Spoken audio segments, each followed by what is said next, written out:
Hello everyone. So today's recording was a scheduled recording for my Patreon supporters. The two that I have right now. A very fickle, insensitive person pointed out that I don't have a lot of Patreon supporters, but here's the thing. I just created the account. I'm not even comfortable with doing it. I feel like I have to sell myself. And in a society where sex sells, you would think that this would be the perfect avenue for me to do it, because my main focus is sexuality, is eroticism, is sexual desire, is making your sex life better for a monogamous relationship. I'm writing a book on how to make a monogamous relationship real. I have been spending the last week and a half, after taking a month break, of delving back into this chapter on sex that I'm working on and struggling because it's such a challenge. Because here's the thing. It's really easy to talk about sex in a conversation setting.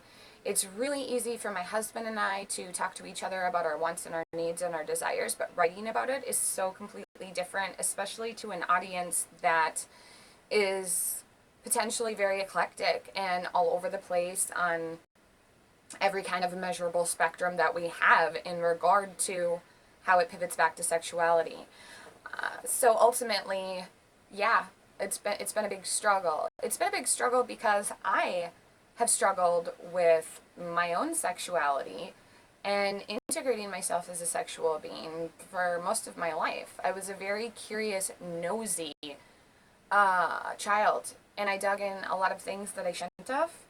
And I was exposed to a lot of things at a very young age that, just continued to pique my curiosity over the years. But I've never felt ashamed about it. And today, a person wanted to make me feel ashamed for the work that I'm doing, and even for pictures that I'm revealing of myself, by choice, mind you. Because I'm finally in a place in my own life where I am comfortable with myself, with my body. And what's curious about the way that we shame other people is that I think a lot of it is just a societal influence. It's just kind of like this programming that we have been given, in which, if something seems uncomfortable, if something is new to us, especially on the topic of sex, our natural reaction goes to shame. We must shame this person for talking about this. How dare they bring up this conversation? For the longest time, there was always this mantra that I grew up in, that you didn't talk about politics or religion within either social or family circles. Of course, when the drinks started getting drunk at holidays, my family members never adhered to that kind of principle. It was all about politics and religion. But one thing that I always thought was missing from the conversations, and one thing that I always surprised a lot of my friends with over the years, was, politics and religion is fun for a while, but we're missing this whole other aspect of life. Sex is life. We literally, in everything that is created, it comes from sex, right? Sex is the root of life. Now, these two other curious phenomenons came to be about and attached themselves to this root that is sex, and that is eroticism, and that is love. And for me, I struggled a lot with trying to understand love and connection and disconnection. And I always felt like there was just this piece missing that was never spoken to, that was never brought up, that was never injected into any conversation, and that was sex. And so that's where I come in. Leave it to Danielle. Ever since I was having sex, that was the topic of conversation that I wanted to integrate into the dialogues that I was having with people. It's a curious topic, but it's, I think, something that we all need to get reacquainted with. We had this basic, mundane indoctrination of what sex is through this whole sex education program that, the great government felt that schooling needed to introduce us to. And that left me unfulfilled. It left me even more curious. It gave me even more questions. And thankfully, I had a very supportive mom, and my dad was supportive too. Most of my conversations took place with my mom, who was willing to allow my inquisitive nature to come out and answer as many questions as she could, stemming from a very young age. And in return, I'm doing the same with my own children. And I'm a grandmother. I'm 38 years old and I'm a grandmother. I have a daughter who's almost 20 years old. So even that kind of march toward that journey showed me that I didn't talk about it enough, and that I didn't really introduce the actual reality of sex. And now that's not a way for me to go and blame my daughter and act like she didn't listen to me, and or that I failed as a parent either, because I was a mom at 18, right out of high school. I graduated and I had a baby. So call it following in her mother's footsteps, if you will. But again, I go back. Sex is life. And to act surprised that sex would result in a life is stupid. But it's still an uncomfortable conversation that a lot of people don't want to have, and I get that. And so that'll take me back to why I created my Patreon page.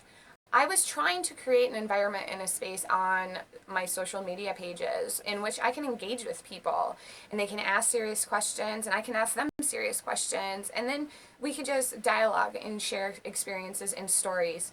But what was happening was people who don't want to take that topic seriously have to jump in and have to do everything they can to poo-poo and shame the sexual conversation. And so my effort is to move it over to a Patreon page and provide a safer space. And yeah, that does mean you have to pay for the space. But I think in the long run, you're going to get the benefit out of it more than I am. Because let's be honest, Patreon takes some money, and I'm not trying to get rich. I'm trying to be a writer. I have it in my head that that's not going to provide me with this glorious celebrity lifestyle. And that's not what I'm aiming towards. I'm aiming towards sharing information, sharing stories, sharing experience with other people. Because as I've walked along my path and I've come to new discoveries and I've been introduced to different concepts, what it has done for me is it allowed me to become more comfortable with my own body. It allowed me to be comfortable with my own thoughts and my own desires and my own fantasies. And it also provided a bridge for me and my husband to have real serious conversations without shaming each other. Now, don't get me wrong, I've shamed him. I've probably embarrassed him more times than he cares to count when he has come to me about certain situations. But I'm still learning all of this too. And a lot of that had to do with just stuff that I hadn't dealt with in the past, all this baggage that I had and all that sex negative society's message that we take sex and we shame it. And I want to break that habit. And I think it's really important within monogamous relationships that we learn how to be able to say anything to one another. We have to accept each other. And what's really curious is through a lot of the work that I've been working on, specifically over the weekend, I finished a couple of books. And one was about desire and eroticism, and another is about the erotic phenomenon. And what's interesting is that eroticism is so misunderstood. And essentially all eroticism is a sexual desire. And I don't know if you guys know this or not, but humans are the only species that experience this phenomenon, this sexual desire. We don't have any kind of biological programming that shuts our brains down and tells us we don't have a desire to procreate, like our dogs and our cats, right? We don't know what to do with our desire. And sometimes when we don't know what to do with our desire, it gets misplaced and it can get perverted and it can turn dark, but it can also become a light into our relationship. And that's what I want to demonstrate and what I'm trying to express to other people. I am not an expert. I don't even have a college degree. I have a passion. I have a passion for learning and understanding new concepts, and I have a passion for understanding how integrating my own sexuality, my own sexual identity, can help me tolerate people better, understand people better, communicate and connect with people better. And if sex is the root of all of life, then I would submit that if we become a society that better understands sex and better accepts sex, we're going to be able to better communicate and better connect. And that's ultimately my goal.